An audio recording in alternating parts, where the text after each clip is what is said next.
Ladies and gentlemen of the media, thank you very much for your presence. I sincerely hope that we are living the beginning of the end of one of the biggest tragedies of the 21st century, the conflict in Yemen, the worst humanitarian situation that we face. We need, first of all, to pay tribute to the courage and determination of the two delegations that were able to overcome many difficulties, many different positions, many obstacles, and to really start a serious process to build a common future. Today's agreement is particularly important because it includes Hodeidah. And it is my deep belief that the question of Hodeidah was the make it or break it in relation to making sure that this could be the first step of a process that we hope will lead to the end of a conflict, or if this would just be a meeting between two delegations with some positive aspects, but without a structural change in the situation that we face. I strongly believe that the fact that it was possible to come to an agreement on Hodeidah that will have huge impact, both from the security situation of the area and the life of the people of the area, but a huge impact in the humanitarian situation of the country. The fact that we came to an agreement on Hodeidah, that many would consider the most difficult of the problems on the table, give us the hope that this process will now be moving step by step and that we'll be able to overcome all the obstacles that we face, knowing that only a political solution can solve the problem. There is no military solution in Yemen. I think all parties have understood that, and the agreement of today is a demonstration that they are serious in moving with all the obstacles, with all the difficulties. This will be a complex and lengthy process, but the parties want to move towards a solution, and that is, for me, the most important signal of today's meeting. I want once again to thank our hosts. I want to pay tribute to the team that Martin Griffiths has led. I followed these negotiations closely, and I've never seen someone shuttling so much from capital to capital and speaking to so many people so many times to make sure that it would be possible to come to where we are. And I pay tribute once again to the two delegations that were able to come to the understandings of today. But allow me to repeat what I said in the session. I worked a lot with Yemen as High Commissioner for Refugees. And I can tell you, the generosity, the solidarity, the hospitality of the people of Yemen is absolutely outstanding. I've seen Yemenis sharing the very little they had with Somalis coming to the coast, risking their lives to support those that were seeking protection in Yemen. Yemen that had all problems, including already during the civil war, still receiving Somalis with their doors, their hearts, and their borders open. It's a lesson for the world, where unfortunately so many borders, so many doors, and so many hearts are closed today. So the Yemenis deserve all the efforts that the international community can make. And I felt also during this process that all the key regional actors and all the members of the international community, the permanent 5 members of the Security Council, all the elected members of the Security Council, all other countries that had a direct or indirect contact with Yemen, they were all committed to make sure that peace would prevail and that we would really have a meaningful first step in the direction for peace. There is a long way to go. There are lots of issues to discuss. There are lots of agreements still needed. This is just the beginning, but at least it's the beginning of a process in which there is a clear will to come to an end result that is peace in Yemen and a future that the Yemeni people deserves. Thank you very much. And as I said this morning, we came here a week ago with low expectations but high ambitions, and also with maybe some hope. And we are happy this day that we can see consultations having taken place in a good spirit, good faith, and with concrete undertakings and a good concrete result in the end. And I think for the first time I understand that there was a handshake between the two sides here and an agreement, a proper agreement. So we are very happy as hosts for this event. Thank you so much, Secretary General, for joining us here, for coming. Thank you, Martin Griffiths, and your whole team. But first and foremost, the thanks goes to the two delegations for making sacrifices for sure and overcoming grievances and all the things that have happened in the past that, of course, also does not create trust always, but they have overcome this. They've been constructive. And I think also we have shown today, the people of Yemen, that the international community indeed cares deeply about their suffering, as you've heard already from the Secretary General, and we will not accept that this conflict continues unabated, and this may never again be called a forgotten conflict. And I think we have to thank you as representatives of the media for that as well. We can see how you are needed in telling the stories about the suffering of the Yemeni people. And now a renewed political process must follow. And we will do everything we can to support the UN efforts for Yemen, raise the importance also of effective representation of women in the political process, and deeply committed, as we've been from the very beginning in the Security Council, to addressing the humanitarian situation, and including hosting for the third time, together with Switzerland and the UN, a high-level pledging event for Yemen in February next year. So we now have a Stockholm Agreement, and I think that will be circulated, a text for that a little later. And I'm, of course, the proudest of hosts to be able to declare that. And thank you again, and we are here to answer questions that you might have. Thank you. Thank you so much. Thank you so much. We have a long list of requests for questions, and we will entertain as much as the time allows. So forgive us for not entertaining everybody. Aziz Yacobi, Reuters. So, could you please share with us what kind of forces we should expect in Hodeidah, and is there an agreement on the airstrikes? Thank you. Airstrikes. There is a ceasefire declared for the whole governorate of Hodeidah in the agreement. And there will be, both from the city and the harbor, a withdrawal of all forces. And of course, the order will be maintained. I mean, in the city, in the harbor, the UN will assume a very important monitoring role. And in the city, the order will be maintained by local forces in accordance with Yemeni law. In relation to other areas of the territory, there was not yet an agreement in relation to ceasefires. Next up. But that is why I said this is the beginning of a process. But it's a very meaningful beginning, because this was indeed the central question that were paralyzing all the possibilities of progress. Nordin Fridi from Al Arabiya News Channel.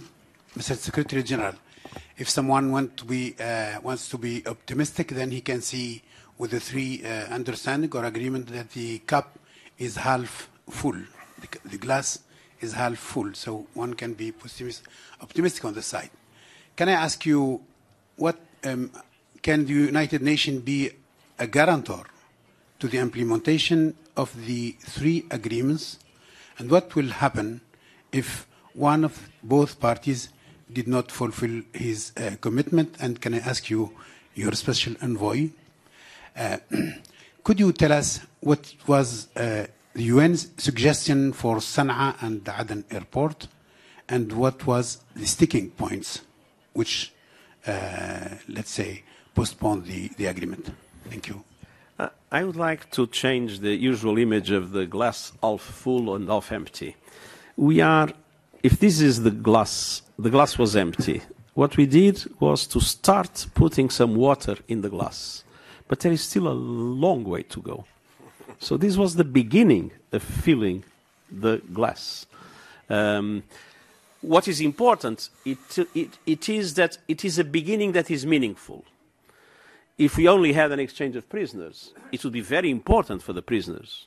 It would be very meaningful for the families, but it would not really mean progress in central issues. But everybody agrees that the most difficult problem we had on the table was Hodeidah. And the fact that it was possible to have an agreement on Hodeidah proves that we are really with still the bottle ready to go on pouring water until the glass is full, and the glass is full is peace in Yemen with a full Yemeni solution, political solution for Yemeni problems. So it's not yet even half full. We are beginning to fill the glass, but we are determined to move on. Now, I do not have the possibility to decide what the Security Council will do. My wish is that there will be a robust Security Council resolution in relation to the agreement that was reached to allow for a very effective mechanism of monitoring. And there was a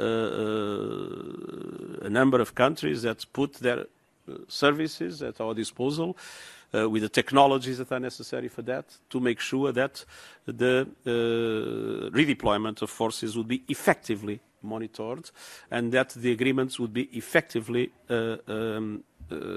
implemented. Implementation is crucial. Obviously, if one of the sides does not implement the agreement, that will kill the agreement. And we hope it will not happen, because there was such a commitment to come to this agreement, and many obstacles were removed.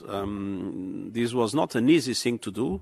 I remember when we left yesterday at 2 o'clock in the morning after serious discussions, and when I early morning asked him an important information, when did he got it, he said, at 4 o'clock in the morning. So I believe this gentleman did not sleep. I mean, there was a lot of work on this, but what I feel is that that work demonstrates that there is a serious commitment to make sure that the agreement is implemented. And the proof is that other areas, we are not yet there. And we will go on discussing. Questions related to the economic dimensions, questions related to the airport, and I will leave it to Martin, are not yet solved. They are being discussed. So we concentrated a lot, as you can imagine, in Hodeidah because of the importance, strategic importance of the issue from all aspects, and also the symbolic aspect to give, I would say, a clear demonstration that we are indeed moving forward. But in relation to the airport, please. We're still, as the Secretary General says, we're still going to be negotiating on a few issues which we had hoped to cross the line on today. And in fact, as we were here for the closing ceremony, behind the scenes, we had our colleagues bringing texts to and fro both sides of the room. I don't think it would be right to give you a specific outline of the kind of things we would like to see on the airport, but it's clear, and it's public knowledge, that the starting point on the airport is opening it up to commercial flights, maybe domestic first, and that the UN wants to see that airport opened as soon as possible, as agreed by the parties. And I would like to think that over the next week, maybe less, we might find an agreement. We don't have to be here to get agreements, and that, I think, is the point the Secretary-General made in the closing ceremony. We're going to keep on negotiating. Sweden will continue without Sweden. But can I just reinforce the point that the Secretary-General made? Hodeidah was a difficult one to do, as you know, you've been following it. It's the center of gravity of the war in Yemen. It has been a consistent issue of negotiation. We're very proud, I think, that the parties have asked the United Nations, perhaps with a good mandate from the Security Council, there'll be a meeting of the Council tomorrow, to take a real role in ensuring that their commitments are properly and robustly monitored and reported on. This has not happened in Yemen before. This is the first. Mr. Secretary-General, when will the port of Hodeidah be opened up for traffic so aid can start to arrive in Yemen? To give you a perfectly honest answer is, I don't know. We will do everything possible to make it happen as soon as possible. How can we trust this agreement? Sorry? Then how can we trust this agreement? How can we I don't ask you to trust the agreement at this moment. Let's see how the agreement is implemented. And if the agreement is properly implemented, as we believe it will be, you will then find the trust in it. Well done. Thank you. Mr. Guterres, do you plan on trying to involve the foreign parties in this conflict, such as Saudi Arabia and Iran, in coming talks? And can there really be a lasting solution without their direct involvement? It is clear that these are Yemeni-led negotiations, intra-Yemen negotiations. But of course, the countries you mentioned and several others are very relevant in the context of the region and are very relevant in the context of the Yemen conflict. And so, obviously, there has been very relevant consultations with all the two that you mentioned and all other regional parties. And I must say I am deeply grateful to the very constructive approach that I felt in the last few weeks in order to facilitate the creation the conditions for this agreement to be possible. نضال حمادي العهد لبنان. عندي سؤال من جزئين. الجزء الأول للسيد المبعوث، تحدث الأمين العام عن انسحاب من كامل الحديدة. هل هناك تحديد للمناطق التي سوف يتم الانسحاب إليها من الحديدة؟ الجزء الثاني للسيد الأمين العام، هل لديكم تأييد من الولايات المتحدة الأمريكية في موضوع الذهاب غدا إلى مجلس الأمن الدولي؟ وشكرا.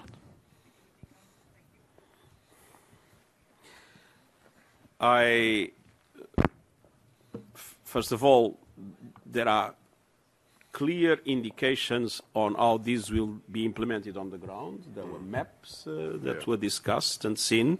So we are not talking of things in abstract. We are talking of very concrete things. And there is an annex to the agreement with the details that will also be available for the Security Council. I do believe that all the permanent members of the Security Council and all the elected members of the Security Council will be supportive, but I mean, I cannot speak for them today. But in the context I had with the Security Council before, I felt that there was a clear indication of a positive inclination for a resolution of the Security Council post-agreement.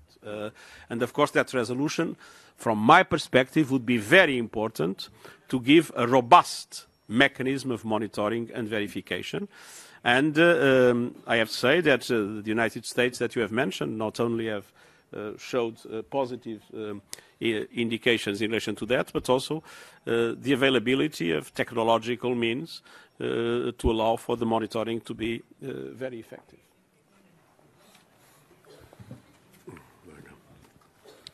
Murad Hashim, Al Jazeera Arabic. Mr. Secretary General, we haven't seen the parties signing the Hodeidah agreement. Why? And when we are going to see them sign the Hodeidah agreement?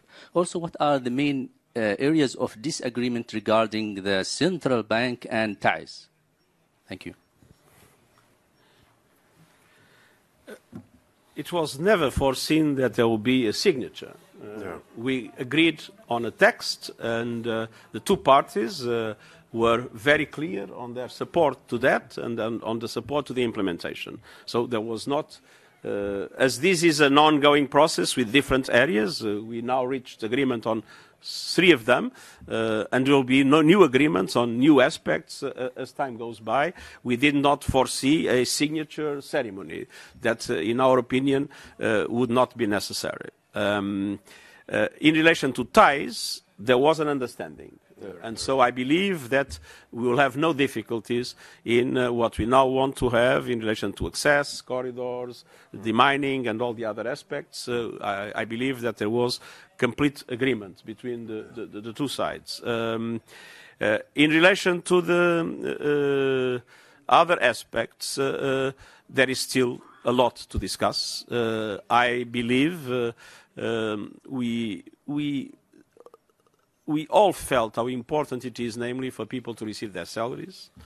We all felt how important it is for people from Sana to be able to travel.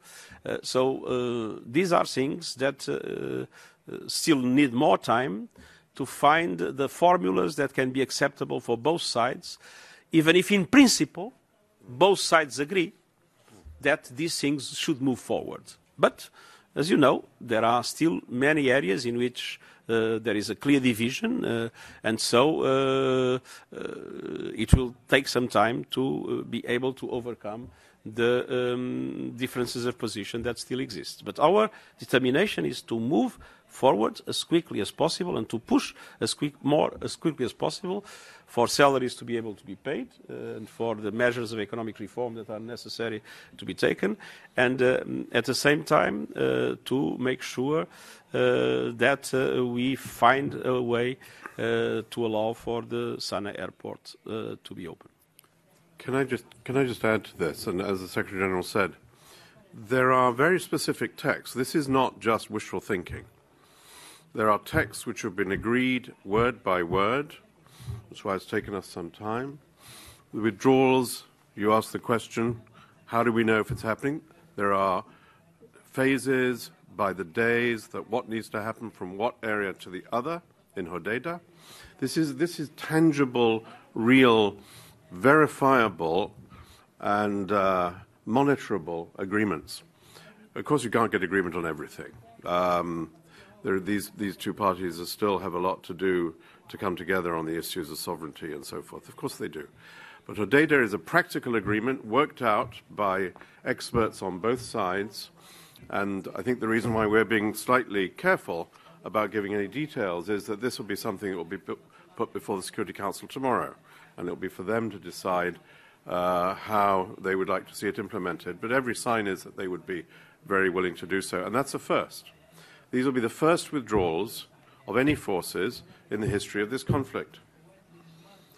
And it will be done in the area of the greatest sensitivity and difficulty and danger. That's what those two sides have agreed. This will be the last question due to time constraints. Sure. Swedish media. Faisal Idrus, Al Jazeera. You mentioned that the UN will play a role in the ports in Hodeidah. Can you expand upon that? And secondly, officials from the Yemeni government have been saying that we can expect some kind of pullout in the second phase from the Houthis within 21 days or so. And we should also be seeing them withdraw from the other ports, Ras Isa, Salif. Can you also comment upon that? Yes, it was agreed that there will be a withdrawal, not only from the port and from the city, of all forces. And the time frameworks we are preparing to make sure that they work are short. And there will be 2 phases that are agreed that will be short. We need to now put in place the mechanisms of verification on the ground. It is obvious that the UN will play an important role in the port, probably a monitoring role. Of course, there is a management of the port that exists, but there is a lot to be done to make sure that the port fully corresponds to our expectation, which is to be an infrastructure able to provide what was lacking, the capacity for the Yemen population to have all the humanitarian assistance they need, and the Yemen economy to benefit from a safe entry point. And as you said, it's not only this port, the three are covered by the same agreement. And if I may just add and reinforce that last point, Secretary General, this agreement on Hodeidah, made in a very difficult place, is of extraordinary importance for humanitarian reasons. And we've had with us throughout this 6-7 days here people from the humanitarian agencies, they're present. And the design of the withdrawal, first of all from the ports, 3 ports, very quickly, within days, and then from the city of both sides disengaging, is designed in order to open up that east-west road so that humanitarian pipeline, which is crucial for the survival of those people in Yemen who need humanitarian aid, is opened up again, as it is not at the moment. Now, this has been agreed by both sides. Thank you. Thank you so much, Your Excellencies. I'll ask the press to remain seated. I believe there are more press encounters by other people, so kindly remain seated. Thank you very much. Shukran.